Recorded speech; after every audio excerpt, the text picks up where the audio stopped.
Hello guys, welcome back to Rithish Tamil gaming. இன்றைக்கி நம்ம என்ன பண்ண போகிறோம்னு பார்த்தீங்கன்னா, குயிக் மேட்ச்சில் தான் ஒரு மேட்ச் ப்ளே பண்ண போகிறோம். இந்தியா vs ஆஸ்திரேலியா தான் போட போகிறோம். அண்ட் ஹார்டான கஸ்டமில் வச்சுட்டு பேட்டிங் டிஃபிகல்ட்டி வந்து ஹார்டு, பவுலிங் டிஃபிகல்ட்டி வந்து எக்ஸ்பர்ட்டு கொடுத்துடலாம். ஏன்னா நம்ம பவுலிங் போட போகிறதுல ஆட்டோ ப்ளே தான் பண்ண போகிறோம். நைட்டு மேட்ச்சு அதான் கரெக்டாக இருக்கும். கொஞ்சம் இரு இதை மட்டும் கொஞ்சம் மாற்றிடுவோம் டீமை. அண்ட் ஜஸ்பிரீத் பும்ரா, முகேஷ் யாதவா யாருன்னு தெரியல, உங்களுக்கு தெரிஞ்ச கமெண்ட்டில் சொல்லுங்கள். ஜித்தேஷ் ஜுரேல் அவர் அடுத்து பண்ட்டுக்கு பதிலாக மாற்றிட்டு, அடுத்து வந்து ருத்ராஜ் கெய்க்வாட் வந்து சாம்சனுக்கு பதிலாக. இந்த டீமே ஓகே தான் நினைக்கிறேன். நம்ம டீமை பார்த்தலாம் வாங்க. यशस्वी जायसवाल, ருத்ராஜ் கெய்க்வாட், திலக் வர்மா, சூரியகுமார் யாதவ், த்ருவ் ஜுரேல், நிதிஷ்குமார் ரெட்டி, ஹர்திக் பாண்டியா, அக்சர் பட்டேல், ரவி பிஷ்னாய், ஹர்ஷ்தீப் சிங் அண்ட் ஜஸ்பிரீத் பும்ரா தான். இது இப்போ நம்ம வந்து பார்த்திங்கன்னா ஆஸ்திரேலியன் டீமை பார்த்துட்ருக்குறோம். மேட்சுக்குள்ளே போகலாம். மேட்ச்சு ஸ்டார்ட் ஆகிடுச்சு. ஆஸ்திரேலியன் டீம்னு சொல்லும் போது மட்டும் கொஞ்சம் பயமாகவும் இருக்குது, தயக்கமாகவும் இருக்குங்க எனக்கு. ஏன்னா அவங்கள தோக்கடிக்கணுன்ற வெறி வருது. பேட்ரிக் கமின்ஸை பார்த்தாலும் சரி, இல்லை யாரை பார்த்தாலுமே. ஏன்னா நம்ம அவங்க கூட எதில் ஃபைனல்ஸ் போனாலுமே இந்தியா மோஸ்ட் தோக்குற மாதிரி தான் போகிறாங்க. என்ன கதை, எப்படி ஏது என்ன எதுவும் எனக்கு தெரிய மாட்டேங்குது, புரிய மாட்டேங்குது. நேஷ்னல் ஆந்தம் நம்ம ஜஸ்பிரீத் பும்ராவுக்கு தான் ஓவர் கொடுத்துருக்கோம். அம்பையர் 2 பேரும் வராங்க. டீம் இந்தியா பவுலிங்க்கு வந்துக்கிட்டு இருக்கிறாங்க. இப்போ வந்து ஜஸ்பிரீத் பும்ரா வச்சு ஓப்பன் பண்ணுறோம். பவுலிங் ஆட்டோ ப்ளே பண்ணிவிட்டு வந்து சந்திக்கிறேன், வெயிட் பண்ணுங்கள். ஒரு வழியாக ஆட்டோ ப்ளே பண்ணவங்களாம் 163 அடிச்சிருக்காங்க. நம்ம எக்ஸ்பர்ட் மோடு வச்சதுனால தான் இதுவும் வந்திருக்கேன்ட்டு வந்து ஒரு விஷயம் நான் உங்கள்கிட்ட சொல்லிடுறேன். உங்களுக்கு இன்னொரு விஷயம் என்னன்னா வந்து, என்னால் ஃபோனு ரொம்ப ஹேங் ஆகுது, ஹீட் ஆகுதுன்றதுனால கிராஃபிக்ஸ் கொஞ்சம் லோவாக வச்சுருக்கேன். என்னை மன்னிச்சிருங்க. அதில் மட்டும் இந்த விஷயத்தில் மட்டும் என்னை மன்னிச்சிருங்க. ஏன்னா ரொம்ப லேக் ஆகுது, ரொம்ப ஹீட் ஆகுதுங்க. கையில் பிடிச்சி என்னால் ப்ளே பண்ணவே முடியல. அதனால் வந்து இருமாமா சாரி கைஸ், இடையில கொஞ்சம் லைட்டாக டிஸ்டர்ப் ஆகிடுச்சு. என்ன பண்ணுறேன், விளையாண்டுட்டு இருக்கும் போதே ஃபோனை தூக்கி பொத்துன்னு கீழே போட்டாங்க. எதுக்கு நான் கீழே போட்டேன், ஏன் கீழே போட்டேனே தெரில. இங்கே ஒரு 6 சரியான ஷாட்டுங்க. இங்கே யசஸ்வி ஜெய்ஸ்வால் கிட்டேருந்து நோ பால். ஆமாங்க, கீழே போட்ட சமயத்தில் அம்பையர் வந்து 1 பவுன்சர் கொடுத்துருந்தாரு. இவர் இங்கே பேட்ரிக் கமின்ஸ் நம்மளுக்கு இன்னொரு பவுன்சர் போட்ட காரணத்தினால நோ பால் கொடுத்துட்டாரு அம்பையர். Sorry, Mitchell Stark. இந்த பால் ஃப்ரீ ஹிட்டு, தூக்கி சொருக வேண்டியதாங்க, பார்க்கவே கூடாது, தூக்கி சொருகு தான். போட்டு கரெக்டாக பட்டிருக்கா, கரெக்டாக படலனாலும் தேவையான டைமிங் இருக்குங்க. அதனால் ஒரு ஈஸி பவுண்ட்ரி கிடச்சிருக்கு. ஃப்ரீ ஹிட்டு என்ன ஆனாலும் பரவாயில்லன்ற இதில் தான் நான் அடித்தேன். 163 டார்கெட்டு. கொஞ்சம் டார்கெட்டும் பெருசு தான், கொஞ்சம் மெயின்டைன் பண்ணணும். ரன்ஸை லூஸ் பால்ஸ் எல்லாம் அடித்து அதே சமயம் விக்கெட்ஸ் விடக்கூடாது. நோ பால்னு நினைக்கிறேங்க இந்த பால். அதனால தான் நான் தைரியமாக ஆஃப்டர் ஷாட்டுக்கு போனேன். இங்கே பாருங்கள், கேட்சை பிடிச்சாரு, பட் அம்பையர் அவுட்டு தரல பாருங்கள். அடுத்து நோ பால். இது நீங்கள் நல்லா நோட் பண்ணியிருந்தீங்கன்னா தெரியும். நான் ஃபஸ்ட்டு புஷ்ஷில் தான் ஆடலான்னு பார்த்தேன். பவுன்சரை பார்த்துருந்தான் போகலான்டா ஷாட்டுக்குன்ட்டு போனேன். அண்ட் அதேமாரி அது நோ பாலாக வந்து அமைஞ்சிருக்கு. சூப்பரு. மிஸ் பண்ணிட்டேன் ப்ரோ. டைவை போட்டு ரீச் ஆகிடுங்க. எப்படியோ ரீச் ஆயாச்சுங்க. பட்டிருந்ததுன்னா பர்ஃபெக்ட்டு. மேலே பாருங்கள், பர்ஃபெக்ட்டு. பட்டிருந்தா 6. என்ன ப்ரோ, எனக்கு மட்டும் இப்படி ஆகுது ப்ரோ. சே இப்படி எங்கே நடக்கும். ஸ்ட்ரோக்லேயே வச்சு புஷ்லேயே ஆடுவோம்.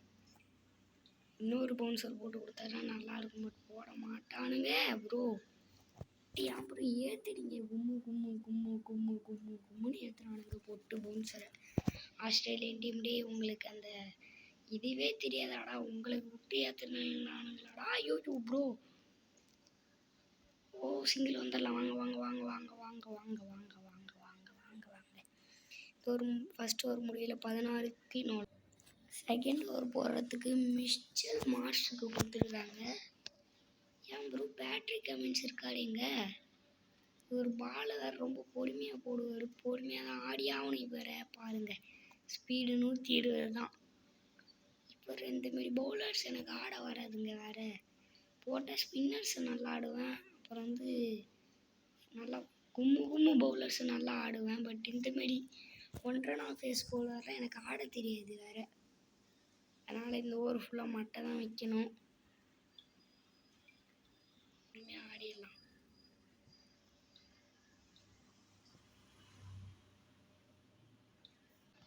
இந்த பால் விடுவாங்க ஒரு லாஃப்ட் சாட்டு.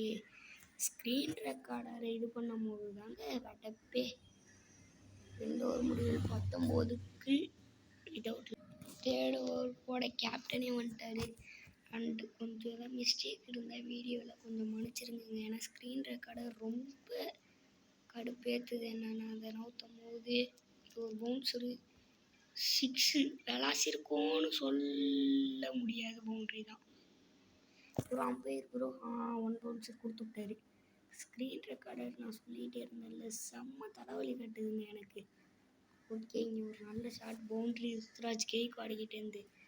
பேட்ரிக் கமின்ஸ் ஒரு வழியாக நானே பவுலிங் போட்டு விக்கெட் எடுக்கிறேன் அப்படின்ட்டு வந்தார். ஃபஸ்ட்டு பாலே நல்ல வெல்கம் அவருக்கு கொடுத்துருக்கோம் நம்ம. இன்னொரு பவுன்சர் இது அநேகமாக நோ பாலாக இருக்கும். 6 4 அடுத்து அதே மாதிரி 4 அண்ட் இது no ball. Yes no ball. நான் அப்பயே பார்த்து ஸ்ட்ரோக்கில் ஆடலான்ட்டு பவுன்சரை பார்த்தது உடனே என் கையில் ஆஃப்டில் தொட்டு 6 போகலான்னு பார்த்தேன். பட் 4 தான். பட் இயர்லி கிட்டலாம் வந்து கேட்ச் பிடிச்சிருவானுங்க. இப்போனா பவுண்ட்ரி வரைக்கும் போகுது. என்ன கதைன்னு தெரில. ஃப்ரீ ஹிட்டு எங்கே போட போகிறாரு பாலை. காலுக்குள்ளே தூக்கி போட்டிருக்காரு ப்ரோ. பயந்தே போயிட்டாங்க ஒரு செகண்டு. ஃப்ரீ ஹிட்டில் போல்ட் ஆகிட்டாரு. பக்குன்னு இருந்ததுங்க எனக்கு அப்படியே. இதுவும் நோ பால் கொடுக்கலாம் ப்ரோ. பவுன்சர் பாருங்க அம்பையர். Yes no ball. நான் லாஃப்ட் எடுத்துலாம் தான் பார்த்தேன். பட் பட்டன் சரியாக கிளிக் ஆகலை. ஃப்ரீ ஹிட்டு அந்த ஃப்ரீ ஹிட்டை மிஸ் பண்ணாலும் இந்த ஃப்ரீ ஹிட்டை மிஸ் பண்ண மாட்டேன் ப்ரோ. பாருங்க ப்ரோ, ஷார்ட்டை மட்டும் பாருங்க ப்ரோ. ஹேங்காயிட்டு. இந்த ஃபோனாலேயே பாதி ஃப்ரீ ஹிட்டு நோ பால் எல்லாம் போடும் ப்ரோ. ஹேங்கு ப்ரோ ஆகுறீங்க. இன்னொன்று ஸ்க்ரீன் ரெக்கார்டர் ஒன்று. இது ரெண்டும் தான் இங்கே பிரச்சனையே. அண்ட் நம்மளாம் இங்கே பொறுமையாக எடுத்துகிட்டு போய் கிட்டி இருக்கு. இங்கே வருங்க. No ball no ball no ball no பால்னு நினைக்கிறேன் இந்த பாலு. ஏன்னா short ball bouncer. Yes no ball. என்னங்க பண்ணுறாரு கேப்டன் வந்து ஒரு பக்கம் பவுலிங். அவனுங்க பவுலிங்கே ஹார்டு தான் கொடுத்துருந்தேன். பட் இவ்வளோ நோ பால் போடுறானுங்களே. எம்பிட்டு பெரிய நோ பால்னு பார்க்கலாம். ரொம்ப பெருசுன்னு சொல்ல முடியாது.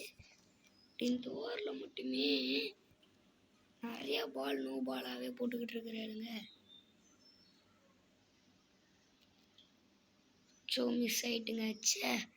நான் ரொம்ப வருத்தப்படுறேங்க. கொஞ்சம் ஷார்ட்டாக போட்டார். எங்கே அடிக்கிறதுன்னு தெரியல. பேசாமல் ஆஃப் சைடில் ஆடி இருக்கலாம். தேவையில்லாமல் லெக் சைடு வந்து இது நோ பால். இது no ball bro. Umpire no ball. No ball கொடுங்க. நோ பால் கொடுங்க. நோ பால் கொடுங்க. நோ பால் கொடுக்கல. நல்ல வேலை என் பேட்டில் படலன்னு இப்போ தோணுது எனக்கு. ப்ரோ ஷார்ட் பால் ஒன்று போடுங்க ப்ரோ. சூப்பர், அருமையான பந்து. லீவ் விட்டுறலாம். ஏன்னா நம்ம பேட்டை வச்சோம் முட்டி போடுவோம், நேராக கையில் போய் உட்காரும். ஏன் 3 ஓவர் முடிவில் 35க்கு திரும்பவும் மிச்சல் மார்ஷா ப்ரோ. இவர் அடிக்கிறதே கஷ்டம் ப்ரோ. ஏன் ப்ரோ இவர்கிட்ட கொடுக்குறீங்க பாலை? இங்கே பாருங்க. ஐயோ இவர் அடிக்கிறது செம்ம கஷ்டங்க. ஸோ ப்ரோ ஏன் ப்ரோ இப்படி பண்ணுறீங்க ஆஸ்திரேலியன் டீமு? ரிவர்ஸ் இங்கே ஒன்று போடுறாரு. இது ஸ்லோவாக தான் போட்டிருக்காரு. அண்டு கேட்சுன்னு நினைக்கிறேன். Yes catch. அப்படியே உழுந்து பிடிச்சிருவானுங்க. அப்புறம்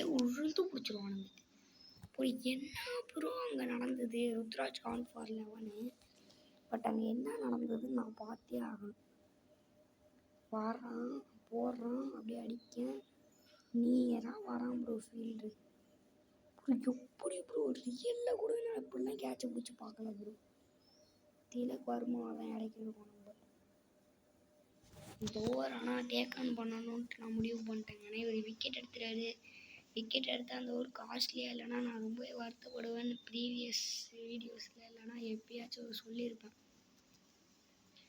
அந்த ஓவர் விக்கெட்டு விழுந்துருச்சா, அந்த ஓவரில் பெரிய ஓவராக இருந்தால் தான் விக்கெட்டு விழணும். இல்லைன்னா விக்கெட்டு விழுறதுக்கு அப்போனா நான் மட்டமாக ஆர்டர் நடத்தோன்னா நான் என்னை பொறுத்த வரைக்கும் எடுத்துக்கணும். இங்கே பாருங்களேன் ப்ரோ, என்ன ப்ரோ போடுறீங்க? மேடன் போட்டு போடுவாராட்டுங்க அவரே. மேடன் போட்டு போடுவாராட்டுக்கு. சரி விடுவோங்க, ஆஃப் சைடில் ஒன்று கூட போகிறோம். விட்ருக்கோங்க, கரெக்டாக பட்டிருக்குங்க ஒரு பவுண்ட்ரி. நான் கூட மேடன் ஆகிடுமோன்னு நினச்சேன். பட் பரவாயில்ல, ஜஸ்ட்டு பாசிட்டும். ஏன்னா அவர் அங்கே போடும்போதே ஒரு இது பண்ணார். ஒரு விஷயம் என்ன பண்ணாருன்னா duck out, Indian team duck out பார்க்குறோம். ஃபீல்டு லைட்டாக சேஞ்ச் பண்ணுறாங்க. இது கொஞ்சம் வெடப்பான ஃபீல்டு செட்டப்புன்னு தான் சொல்லி ஆகணும்.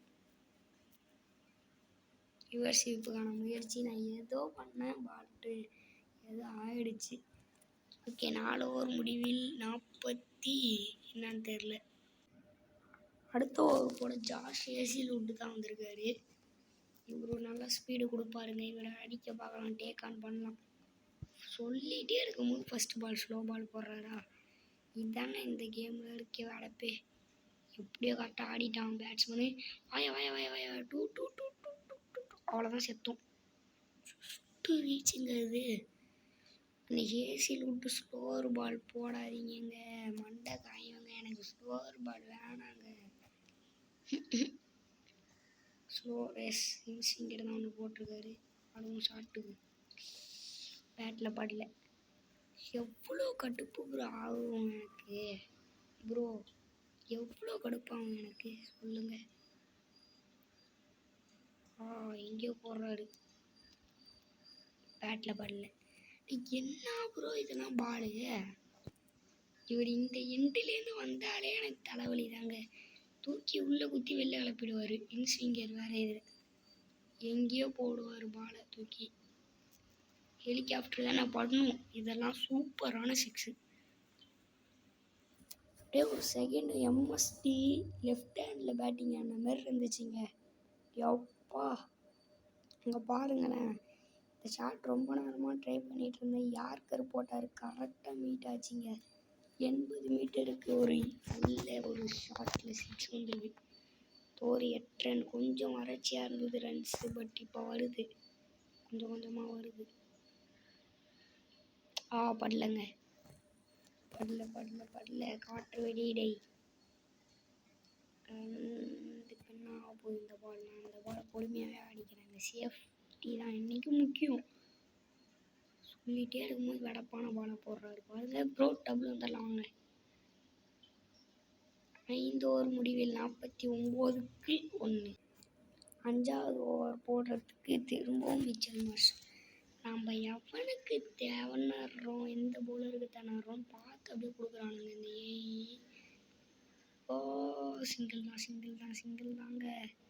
சிங்கிள் மட்டும்தான் கிடைக்கிது. கொஞ்சம் கண்டெயின் பண்ணிட்டானுங்க. பட் இன்னொரு விஷயம், இந்த ஓவர் ஷாட்டுக்கு நான் போக போகிறேங்க. டேக் ஆன் பண்ண போகிறேன் இவரை, மிச்சல் மார்ஷை. ஏதோ ஏனாதனமாக பட்டுக்கு பவுண்ட்ரி வராது. ஆனால் வெறும் டபுள் தான் வர முடியும். இந்த பால் என்ன ஸ்பீடில் போட்டாருன்னு கீழே காமிச்சாங்கன்னா நல்லாயிருக்கும். நீங்கள் யாராவது பார்த்தீங்களா என்னன்னு எனக்கு தெரியல. பட் நான் பார்க்கல. பாலை கான்சன்ட்ரேஷன் பண்ண ஆரம்பிச்சிட்டேன். ஸ்லோவர் பாலாக அந்த பால். அப்புறம் அவர் கைக்கு மட்டும் போவேணாம் ப்ரோ, வேறு எங்கே வேணால் போங்க. பவுண்ட்ரி, நான் பவுண்ட்ரிக்கு போகணுன்னு நான் நினச்சி கூட பார்க்கல. ஆனால் பவுண்ட்ரிக்கு போயிருக்கு. Unexpected moment. இதில் பவர் பிளேலேயே இப்போ இந்த வீடியோ 15 நிமிஷத்துக்கிட்ட போயிடுச்சு. இந்த வீடியோ முடிய எத்தனை நிமிஷம் ஆகும்னு எனக்கு சத்தியமாக அது வரைக்கும் தெரில. ஃபைனலுக்கு தாங்க இவர் அடிக்கிறது சேஃபு. எதையோ கடுப்பு ஏற்றுறாருங்க இவர். என்ன தான் போடுறாரு, எப்படி தான் போடுறாருன்னே தெரிய மாட்டேங்குது. இன்னும் இவருக்கு இந்த ஓவருக்கு அப்புறம் இன்னும் ஒரு ஓவர் தான் இவருக்கு இருக்குது. எப்படியாச்சும் ஆடி முடிச்சிட்டோன்னா அதுக்கப்புறம் எல்லாமே ஃபாஸ்ட்டாக தான் போடுவாங்க. எப்படியா தாண்டிடுங்க. எஸ், அற்புதமான சிக்ஸே வந்திருக்கு. வெறித்தனமான ஷாட்டுங்க. மிச்சல் மார்ஷ் ஓவரில் தான் அடிக்கிறது கஷ்டம்னு நினச்சேன். பட் அவர் ஓவர்லேயே நான் அடிப்பேன் அப்படின்னு யசஸ்வி ஜெய்ஸ்வால் அடித்து காட்டியிருக்காருங்க. வெறித்தனம். இவர் இன்னும் அடுத்த ஒரே ஓவர் தான் இருக்குது. இவர் ஓவரை தாண்டியாச்சுன்னா பெரிய ப்ளஸ் நம்மளுக்கு. இன்னொரு சிக்ஸுங்க. எப்பா, இவர் ஓவரை தாண்டிட்டா இன்னொரு ப்ளஸ் நம்மளுக்கு. ஏன்னா எல்லாமே ஃபாஸ்ட்டாக தான் போடுவாங்க, இல்லை ஜாம்பாக தான் வருவார் பவுலிங்க்கு. சரியான ஷாட்டுங்க. அப்போ ஈஸியாக ஆடிக்கலாம்னு பார்க்கும்போது மிச்சல் மார்ஷையே தூக்கி என்னால் அடிக்க முடியும் அப்படின்ட்டு சரி பவர் பிளே முடிவில் 68க்கு 1. பவர் பிளே முடிஞ்சதும் டேரெக்டாகவே ஜாம்பா பவுலிங்க்கு வந்துருக்காரு. நம்ம இவர் எங்கே டேக் ஆன் பண்ண போகிறோன்னு ஊருக்கே தெரியும். அழகாக அந்த ஃபைன் லெக்கில் டேக் ஆன் பண்ணலாம். இது மட்டும்தான் ஆகக்கூடாது. எட்ஜ் ஆகி ஸ்டம்பில் பட்டுருங்க சில நேரம். சரியான கடுப்பாகும். அப்படி உங்களுக்கு எனக்கு கடுப்பாகும். எப்படி தான் அப்படி ஆகுதேனே தெரிய மாட்டேங்குது. அங்கேயே போடுறாரு பாருங்களேன் இவர். அப்புறம் ஏன் ப்ரோ அங்கிட்டே வச்சுட்டு இருக்கீங்க, எடுத்துகிட்டு போய் லைனை எங்கேயாச்சும் மாற்றி வைங்க. ஸ்டம்ப் டு ஸ்டம்ப் போடுங்க, அப்போ தான் விக்கெட்டு கிடைக்கும். இல்லைன்னா நான் டெஸ்ட் மேட்ச் மாரி லீவ் பண்ணிட்டு போயினே இருப்பேன். இந்நேரம் விக்கெட்டாக இருப்பாங்க. ரன் பட்டனை தொட்டிருப்பேன், பட் ஏதோ பண்ணி தொடாமல் விட்டுட்டேன். ஓகேங்க, இந்த ஒரு பொறுமையாகவே ஆடிப்போங்க. ஏன்னா டபுள் போட்டுட்ருக்கும் போது ஒரு run out chance, but umpire not out கொடுத்துட்டாருங்க. நான் சொல்லியிருந்தேன்ல போன ஓவர் ரன் அவுட்டு. நான் டபுள் 30 yards சர்க்கிள்லேயே அடிச்சு விட்டு தெரியாமல் ஓடி வந்துட்டேன். டபுள் போடலான்னு சொல்லிட்டு அது அவுட் வெளியே இருந்தது. பட் அம்பையர் ஏதோ நல்ல நேரம் அவுட்டு கொடுக்கல. பட் இப்போ அவுட் ஆகிடுவோன்னு நினைக்கிறேன். அப்பா, எப்படிலாம் அடிக்கிறானுங்க பாருங்களேன் டேரக்டிட்ட. நல்ல வேலை போய் ரீச் ஆயாச்சு. பட் அந்த விக்கெட்டை பற்றி தான் பேசிகிட்டு இருந்தேன். அது வேறு கடைசியில் யசஸ்வி ஜெய்ஸ்வால் அவுட் ஆயிருந்தாருன்னா சரியான விக்கெட்டு கிடச்சிருக்கு. ரன் அவுட்டில் இங்கே சரியான 6. திலக் வர்மா கிட்ட இருந்து. திலக் வர்மா ரன் வருமானு கேட்டதுக்கு 6ஓடைய ரன் வரும்பா அப்படின்னு நம்மளுக்கு மெசேஜ் அனுப்பியிருக்காருங்க. அடி 78 மீட்டருக்கு ஒரு 6. லிக்விட் ரன் ரேட் வேறு அப்படியே குறைஞ்சிட்டே வருது. ஆஸ்திரேலியன் டீம் மேலே ப்ரெஷர். அங்கே பாருங்க, அடுத்த 6 போட்டு வெளுத்து வாங்கிட்டு இருக்கிறாருங்க. மிச்சல் மார்ஷ் 2 ஓவர் சும்மா தடவு இங்கே 50 பார்ட்னர்ஷிப் தடவுன்னு தடவிக்கிட்டு இருந்தோம். ஃபஸ்ட்டு 2 ஓவரில் 7 ரன். அடுத்து ஒரு 1.25 ஓவரில் 80 ரன் வந்திருக்கு பாருங்களேன். ஒரு ஃபீல்டிங் சேஞ்சு அங்கே நடக்குது. ஆனாலும் விக்கெட்டுங்கன்னு நினைக்கிறீங்க. விக்கெட்டு தான். திரும்ப தலைக்கீழாக தான் குதிப்புன்னு குதித்தேன். அப்படியே குதிச்சிருன்னு சொல்லிட்டு அவுட்டுன்ட்டானுங்க. Tilak Verma gone for 22. இந்த மாதிரி சின்ன சின்ன கேமியோவே போதுங்க இந்த சின்ன டார்கெட்டுக்கு. சூரியகுமார் யாதவ் இப்போ இறக்கலாம். சின்ன இது போதும் நம்மளுக்கு. பெருசாலாம் கேமியோ 70-80ன்னு அடிக்கலாம். சின்னதாக 10 பாலுக்கு 20 அதுவே போதும். இந்தியா ஈஸியாக வின் பண்ணிடலாம். ஆஹா,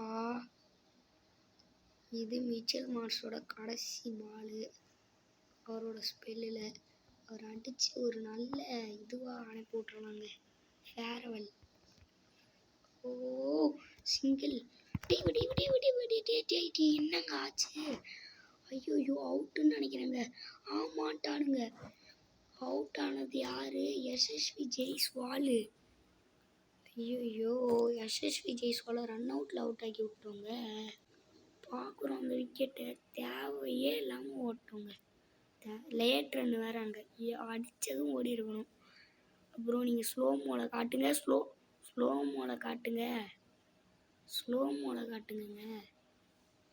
துருவ் ஜுரேல் இறக்கி விட்ருக்குறோங்க. இப்போ மிச்சல் ஸ்டார்க்கு வாங்க. நல்ல வரவேற்பு கொடுக்கணுமே மிச்சல் ஸ்டார்க்கு. எனக்கு மிச்சல் ஸ்டார்க்கு என்ன வேணால் சொல்லலாம். அற்புதமான சேவுங்க. கேட்சுன்னு சொல்ல வந்து இங்கே அற்புதமான ரன் அவுட்டா? என்னென்னமோ நடக்குதுங்க இந்த பாலில். ஐயோ சரியான சேவுங்க. ஒரு நல்ல பால் சொல்ல போனால் அதை விட பயங்கரமான ஷாட்டு, அதை விட டாப் கிளாஸே அங்கே ஃபீல்டிங் தான். அங்கே பாருங்க என்ன மாதிரி சேவுங்க டிராவிஸ் ஹெட்டுக்கிட்டேருந்து. அதோட அங்கே அற்புதமான த்ரோ வேறு, அதோட அங்கே அற்புதமான ரன்னிங் பிட்வீன் விக்கெட்ஸ் வேறு. எப்போ அடிச்சு விட்டு 3 ஓட்டாங்க. அங்கே என்ன சேவ், சர்டன் 6 சேவ் பண்ணிருக்கிறாருங்க.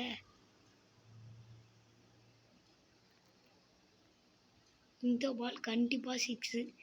இதை சேவ் பண்ண நினச்சா ஆடியன்ஸ் தான் கிரவுண்டை விட்டு வெளில போகாமல் சேவ் பண்ணோம். ஏன்னா அந்த மாதிரியான 6ங்க. எப்பா ஹார்திக் பாண்டியாவுக்கு ஆனால் மிஸ் ஆகும். ஆனால் துருவ் ஜுரேலுக்கு மிஸ்ஸே ஆகாது. 2 பாலில் இங்கே வந்தாச்சு 9 ரன் இந்த ஓவரில். கரெக்டாக படல கரெக்டாக படல. 10 ரன் வெறும் 3 பாலில் வந்துருச்சு. 9 ஓவர் கூட ஆகலை, முடியலை. 8 ஓவர் கூட முடியலை. அதுக்குள்ளே 97 ரன்னு. இப்போதைக்கு இந்தியா ஆன் டாப்பு தான். பட் 2 விக்கெட் எடுத்து போட்டாங்கன்னா மேட்ச் முடிஞ்சிடும். ஆனால் பாதி டீம் காலி ஆகிடும் 2 விக்கெட் எடுத்தா. இப்போதைக்கு வந்து யாராவது பேச கம்மி பண்ணி போடுற மாரி இருக்கணும். இல்லை ஸ்பின்னர்ஸ் வரணுங்க.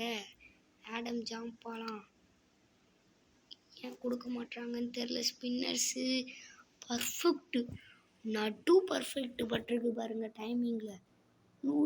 100 அதோட டீம் இந்தியாவுக்கு வந்திருக்கு. இன்னும் 9 ஓவர்லேயே 100 comes up for team India. இன்னும் ஒரு பால் வேறு இருக்குது. ஸ்பின்னரை கூட்டுவாங்க, ஏன் கூட்டு வர மாட்டேங்கிறாங்க? எதுவும் ஒன்றுமே புரியலை. ஸ்பின்னர் தான் நம்மளோட வீக்னஸ்ஸு. ஓகே 9 ஓவர் முடிவில் 103க்கு சொல்லிக்கிட்டே இருக்கும் போது ஆடம் ஜாம்பா வந்துட்டார். என்னங்க நம்ம வீடியோவை பார்த்துக்கிட்டு இருக்காரா பேட் கமின்ஸு? சொல்லிகிட்டே இருக்கோம், இங்கே ஆடம் ஜாம்பா வந்துட்டார். ஷாட்டுக்கு படலைங்கிறேன். ரொம்ப வளர்றல. பட் எதுக்கு நான் இப்படி வளர்றேன்? என்ன ஒன்று இங்கே பாருங்க பாலை. எங்கேயா போடுற ஜாம்பாயா? யாங்கிற ப்ரோ ஜாம்பா ப்ரோ, எங்கே ப்ரோ நீ போட்டு தள்ளிக்கிட்டு இருக்கிற பாலை? இன்னும் 61 தான் அடிக்கணும். நம்மளுக்கு பெரிய விஷயம் கிடையாது. பட் என்னென்னமோ பண்ணுறாரு. இங்கே விக்கெட்டா? ஜஸ்ட்டு மிஸ்ஸுங்க. இங்கே ரன் அவுட்டா? ஐயோ இந்த ஓவர் பார்த்தாங்க ஆடி ஆகணும். என்னங்க போல்டாக்கி விட்டானுங்க. பொறுமையாக ஆடலான்னு பார்த்தா Zampa Jurel gone for 9. Oh my god, screen recorder off பண்ணிட்டு பொறுமையாக ஆடலான்னு பார்த்தா போல்டாக்கி விட்டாரு. எப்படிங்க அங்கிட்டு டேர்ன் பண்ணீங்க நீங்கள் பாலை? நிதிஷ்குமார் ரெட்டி வந்திருக்காரு. இந்த 2 பால் பொறுமையாக தாங்க ஆடி ஆகணும். போன ஓவரில் வேறு ஆடேறன்னு சொல்லிகிட்டே இருக்கும்போது பேட்ரிக் கமின்ஸ் வந்துட்டாருங்க அடி வாங்கிறதுக்கு. வாங்க ஐயா வாங்க, உங்களை தான் தேடிக்கிட்டு இருந்தோம். இப்போ டீம் இந்தியா வாங்க, வந்து அடி வாங்கிட்டு வாங்க. சூப்பர். ஃபஸ்ட்டு பாலே பவுன்ஸரு. பட்டு தொலைய மாட்டேங்குது ப்ரோ. அம்பையர் ப்ரோ, இதெல்லாம் நீங்கள் வைடே தரலாங்க. என்னங்க என்ன மாதிரி பவுன்ஸர் இது? இவர் கண்டிப்பாக நோ பால் போட்டு தருவார். வெயிட் பண்ணி நிற்கலாங்க. நம்மள ஆஃப்டர் சாட்டாக எடுத்து முடிச்சுக்கிட்டு தூக்கி எங்கே போடுறாரு பாருங்களேன். No ball. அம்பையர் கொடுங்க இங்கே 6. சிக்ஸு, அது நோ பாலுங்க. No ball, yes no ball. சொன்னல இவருக்கு ஈஸியாக நோ பால் போட்டு தருவாருன்னுட்டு, அதே மாதிரி நோ பால் போட்டு தந்திருக்காரு. அந்த பாலில் சிக்ஸு வேறு. எந்த புல்லில் வேலை பாய்ச்ச மொமெண்ட்டுங்க அது. என்ன மாதிரியான ஷாட்டு, ஃபுல் ஷாட் அப்படியே ரெடியாக இருந்துக்கங்க. Nitish Kumar ready, already ready. இந்த பால் சிக்ஸா என்னன்னா எனக்கு தெரியாது, ஆனால் இதுவும் ஒரு நோ பாலுன்னு நினைக்கிறேங்க. ஏன்னா இதுவும் பவுன்சர் மாதிரி தான் போட்டார். ஃப்ரீ ஹிட்டும் ஒரு நோ பாலாக இருந்தால் செம்ம காமெடியாக இருக்கும். எஸ் எஸ், இதுவும் ஒரு நோ பாலுங்க. அவரை வெளில கொண்டு போங்கங்க. 3 நோ பாலுக்கு மேலே போட்டால் வெளில தானே போகணும். இன்னும் ஒரு ஓவர் போட்டுக்கின்னு இருக்கிறாரு.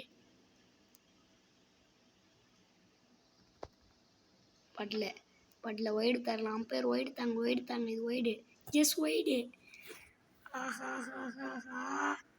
இங்கே பாருங்க, அவர் 2 பாலில் 8 ரன் கொடுத்து போய் 2 பால்லையா போட்டு 6 வெளுத்து வாங்கிட்டு இருக்கிறாருங்க. எம்மா எப்பா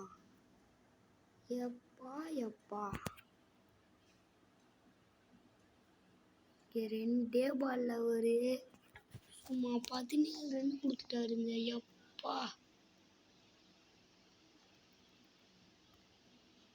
இன்னொரு 6ஆ? ஆமாங்க, இன்னொரு 6 போட்டு தக்காளி. என்ன அடி, எப்பா. இந்த ஓவரில் மட்டும் 23 ரன்னு, வெறும் 3 பாலில். ஒரு 36 ரன் ஓவர் ஆக்க முடியுமான்னு பார்த்துட்டு இருக்கிறேங்க நான். இந்த மாதிரி தான் தண்டத்தனமாக ஓடிடுறது. 4 பால் கரெக்டாக 24 ரன்னு. 24ஆ? 2 பால் 2 6னா 36. ஊரா வச்சு ரெக்கார்டை சேம் பண்ணலாம் டீம் இந்தியா. பட் ஒத்தாலாம் பண்ணல, ரெத்தால சேர்ந்தே கூட பண்ணலாம் அந்த ரெக்கார்டை. அதுக்கு சூரியகுமார் யாதவ் உதவி ஆகணும்னு சொல்லும் போது அவுட் ஆக்கிட்டு போயிட்டாரு. என்னங்க நடக்குது? அவுட் ஆக்கிட்டு போயிட்டாரு.